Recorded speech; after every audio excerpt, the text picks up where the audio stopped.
आज बिहार तकनीकी सेवा आयोग की तरफ से 2 नोटिस जारी हुए हैं। ठीक है, तो ये 2 नोटिस जो है आपको हम दोनों नोटिस के बारे में समझा देंगे और इसको समझ लीजिए। ये रिजल्ट है या क्या चीज़ का लिस्ट है उसको समझ लीजिए। ठीक है, आप लोग बहुत कंफ्यूज हो रहे हैं तो आप लोग को जानकारी के लिए ये वीडियो बनाना बहुत ही ज़रूरी हो गया, क्योंकि बहुत ज़्यादा आप लोग कॉल कर रहे हैं। तो चलिए हम आपको फर्स्ट नोटिस जो आया था उसके बारे में बताते हैं, और जो सेकेंड लिस्ट आया हुआ इसमें नाम है सभी का, लगभग उसमें 5000 स्टूडेंट का नाम है। ठीक है, 5000, ये हम आपको समथिंग बता रहे हैं। ये आपको लगभग वही 4000 से लेकर 4500 से 5000 के बीच में स्टूडेंट का लिस्ट है। ठीक है, तो ये किन का नाम है वो समझ लीजिए। ठीक है, चलिए फर्स्ट नोटिस जो आया उसको देखते हैं, फिर आपको सेकेंड नोटिस जो है उसको भी आपको हम बता देते हैं, तो आप इसे अच्छे से समझ लीजिएगा। ठीक है, फर्स्ट नोटिस जो आपका है वो ये है, जो कि देख सकते हैं आज के डेट में ये नोटिस आई हुई है। तो इसमें क्या है इसको पहले समझ लीजिए। तो देखिए, विज्ञापन संख्या 7/2022 बिहार महिला स्वास्थ्यकर्ता एनएम के पद पर नियुक्ति हेतु दिनांक 5/1/24, 11/1/24, 12/1/24 को आयोजित परीक्षा के प्रश्न पत्र पर दिनांक 16/1/24 से 18/1/24 तक अभ्यर्थियों से ऑनलाइन पोर्टल पर आपत्ति प्राप्त मांगा गया। यूनिक इसमें स्पष्ट कहा गया, जो कि आप लोग एग्जाम दे के आए 5 तारीख को, 11 तारीख को और 12 तारीख को, 3 डेट में आप लोग का एग्जाम हुआ। उसमें अगर जो कि आपका 100 क्वेश्चन था, ठीक है, उसमें अगर किसी क्वेश्चन को लेकर के आपको ऑब्जेक्शन है कि यानी आपको लग रहा है इसका आंसर गलत है या फिर ये क्वेश्चन ही गलत है, तो उस पर आप ऑब्जेक्शन कर सकते हैं। इसके लिए आप लोग को जो डेट दिया गया है वो आपको 16 से 18 तक का डेट दिया गया है। अगर आपको किसी को कंप्लेन करना हो तो आप जाके कर सकते हैं। तो इसके लिए आप लोग को जो है देख सकते हैं क्या क्या है, आपको जो लिंक जो है आयोग दे दिया, इस पे जाकर आप जो भी आपको ऑब्जेक्शन अगर किसी को भी है, किसी स्टूडेंट को, तो वो जाकर आप ऑब्जेक्शन कर सकते हैं। ये तो आपका एक सूचना हुआ। और दूसरा सेकेंड जो सूचना है वो आप थोड़ा डिटेल से समझ लीजिए, क्योंकि वो बहुत ही ज़रूरी है। ठीक है, ये आपका सेकेंड है। ठीक है, जो कि आपका आज ही के डेट में ये भी प्रकाशित हुआ है। ठीक है, देख सकते हैं 13/1/24 को। इसमें क्या कहा गया इस चीज़ को पहले समझिए। ये सबसे पहली बात, ये आपका जो है रिजल्ट नहीं है।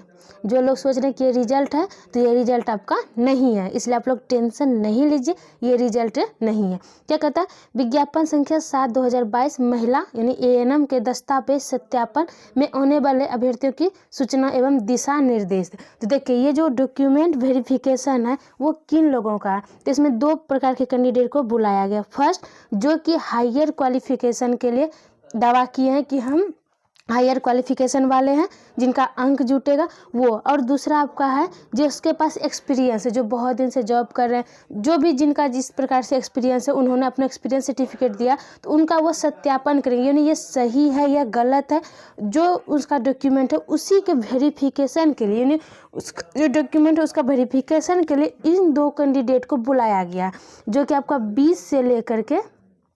20 जनवरी से लेकर के 2 फरवरी तक ये चलने वाला है। ठीक है, तो जिन कैंडिडेट का अगर डॉक्यूमेंट वेरिफिकेशन के लिए नाम आया है, यानी जो भी दावा किए हैं, जो जीएनएम किए हैं या बीएससी नर्सिंग किए हैं, या फिर जिनके पास एक्सपीरियंस है, जो लोग आप दावा किए हैं, वो लोग के लिए ये नोटिफिकेशन बहुत ही ज़रूरी है। और जो फ्रेशर कैंडिडेट है, उन्होंने सिर्फ एग्जाम दिया है, उनके पास ये सब प्रकार के कोई भी तरह का नहीं है, यानी जिन्होंने एक्सपीरियंस किया फिर हायर क्वालिफिकेशन के लिए कोई दावा नहीं किया है, तो उन लोग के लिए इस नोटिस से कोई मतलब नहीं है। बस इतना समझ लीजिए। अगर आपके पास एक्सपीरियंस है या फिर आपने हायर क्वालिफिकेशन के लिए दावा किया, तो आपके लिए ये नोटिस जो बहुत ही इंपॉर्टेंट है। तो मैं आपको इसके डिटेल में बता देती हूँ, क्योंकि इसमें आपको जानना बहुत ही ज़रूरी है। लेकिन अगर आपके पास नहीं है तो आपको ये वीडियो इतना ही आपके लिए चाहिए, आप उससे ज़्यादा जाने या ना जाने इससे कोई मतलब नहीं, क्योंकि ये आपके काम की नहीं है। तो अगर आपको ये दोनों चीज़ नहीं है, तो देखिए, जिनको डॉक्यूमेंट वेरिफिकेशन कराना है उनके लिए क्या दिशा निर्देश दिया गया उसको समझ लीजिए। तो इसमें दिशा निर्देश है आपका, जो आपका शुरू में यहाँ पे जो भी है, जो आप देख रहे हैं, ये सब जो आप देख रहे हैं, तो इसमें डेट और टाइम दिया हुआ है। तो इसमें आपको करना क्या है उसको लेकर के हम आपको बता देते हैं। तो देख सकते हैं इसमें कहा गया, हम आपको शुरू से ही बताते हैं निर्देश में कि देखिए जो आपका 7/22 जो आपका विज्ञापन संख्या एनम पे नियुक्ति के लिए 2/8/22 से 1/9/22 तक आवेदन प्राप्त करें, जो कि आपका फर्स्ट में जब फॉर्म आया था इतना आपका डेट था फॉर्म अप्लाई करने का, ठीक है। तो फिर 15/9/22 तक आवेदन का अवधि विस्तार किया गया और पुनः फिर आपको 19/9 के द्वारा विज्ञापन के कंडिका में संशोधन कर दिनांक 22/9 से 23 से 16/6/10/23 तक पुनः आवेदन के लिए पोर्टल खोला गया था, ठीक है। जिसमें आपको बहुत ऐसे विद्यार्थी जो मॉडिफिकेशन का अंतिम मौका दिया गया था। उसके बाद अभ्यर्थी को अत्यधिक संख्या होने के कारण उक्त विज्ञापन में चरणबद्ध तरीके से दस्तावेज सत्यापन कराया जाना है, ठीक है। उक्त के आलोक में प्रथम चरण के डॉक्यूमेंट वेरिफिकेशन में CBT बेस्ड टेस्ट में उपस्थित अभ्यर्थियों में से जिन अभ्यर्थियों ने ऑनलाइन आवेदन या मॉडिफिकेशन फॉर्म में कार्य अनुभव एवं उच्चतर योग्यता का दावा किया, देख सकते हैं जो CBT एग्जाम में शामिल हुए उसके लिए ये है, जो एग्जाम ही नहीं दिए उसके लिए ये नहीं है, ठीक है। और जो कि एग्जाम दिए और जिन्होंने दावा किया है किसके लिए, कार्य अनुभव एवं हायर क्वालिफिकेशन का, ठीक है। केवल वैसे अभ्यर्थियों का दस्तावेज सत्यापन दिनांक 20/1/24 से 2/2/24 तक 2 पाली सेवा आयोग 2 पाली जो कि आपका 10 से 1:30 बजे तक होगा, द्वितीय पाली में 2:30 बजे से 6 बजे तक होगा, ठीक है। 2 शिफ्ट में आपका डॉक्यूमेंट वेरिफिकेशन का कार्य चलेगा और आपका ये कहाँ होगा, बिहार तकनीकी सेवा आयोग हार्डिंग रोड पटना में आयोजित किया जाएगा। दस्तावेज वेरिफिकेशन में आमंत्रित अभ्यर्थियों की जो सूची है रजिस्ट्रेशन नंबर के अनुसार तिथिवार पालीवार संलग्न, यानी इसमें आपका लिस्ट भी दिया हुआ है, हम आपको लिस्ट दिखा देंगे और आपको जो है ग्रुप में भी इस PDF को हम शेयर कर देंगे, अगर आप लोग के पास है तो भी ठीक है, लेकिन हम आपको ये शेयर भी कर देंगे। तो इसमें कहा गया है, इस चीज़ को भी ध्यान से देखिए। नोट फर्स्ट, डॉक्यूमेंट वेरिफिकेशन में आमंत्रित अभ्यर्थियों को अभ्यर्थता पूर्णता औपबंधिक है, ठीक है। दस्तावेज सत्यापन में शामिल होने मात्र से अभ्यर्थी आहरित नहीं माने जाएंगे। विज्ञापन की कंडिका के अनुसार लिखित परीक्षा में न्यूनतम अर्हता महिलाओं हेतु 32% प्राप्त करने वाले अभ्यर्थी या कार्य अनुभव उच्च योग्यता का सत्यापन होने के पश्चात भी अयोग्य हो जाएंगे। देखिए इसमें यह कहा जा रहा है कि आपका डॉक्यूमेंट वेरिफिकेशन के आधार पर ये नहीं सोच लीजिए कि आप योग्य हो चुके हैं आगे के, यानी आपका जॉब हो गया, ऐसा नहीं सोचना। ये आपको क्या कहता है, CBT में आपको 32% अंक लाना अनिवार्य है और उसके बाद ही आपका इस योग जो आपका कार्य अनुभव है या उच्चतर योग्यता है तो उससे आपको बेनिफिट होगा। अगर आप अयोग्य हो जाते हैं तो आपको इसका कोई फायदा नहीं है, ठीक है। और सेकेंड है आपका कि CBT बेस्ड परीक्षा में प्राप्त अंकों की गणना के पश्चात द्वितीय चरण में कोटिबार शेष योग्य अभ्यर्थियों का दस्तावेज सत्यापन कराया जाए। CBT अंक का जब आपका हो जाएगा, CBT टेस्ट आपका जब रिजल्ट आ जाएगा तो क्या बोलते हैं, द्वितीय चरण में कोटिबार शेष योग्य अभ्यर्थियों का दस्तावेज सत्यापन कर, यानी कि जो CBT के बाद जितना अभ्यर्थी बचेंगे, यानी CBT रिजल्ट के बाद उन लोग का भी ये डॉक्यूमेंट वेरिफिकेशन होगा। फिलहाल अभी आपका हायर क्वालिफिकेशन और एक्सपीरियंस वाले का तो हो जाएगा, तो उसके बाद CBT का जब रिजल्ट आएगा तो फिर जो बचेंगे, जितने अभ्यर्थी का उसमें रिजल्ट होगा, जो बचे हुए होंगे जिनका नहीं हुआ होगा उन लोग का फिर ये आपका डॉक्यूमेंट वेरिफिकेशन होगा, ठीक है। और इसमें ये नहीं कहा गया है, एक बात क्लियर कर लीजिए कि यानी कि जिनका इस बार मतलब अभी जो हो गया तो उसका बाद में नहीं होगा, ऐसा नहीं कहा गया। यानी कि देखिए जो भी नोटिस आए आप उस नोटिस को हमेशा जानते रहें, उसके बारे में जानकारी लेते रहें, ठीक है।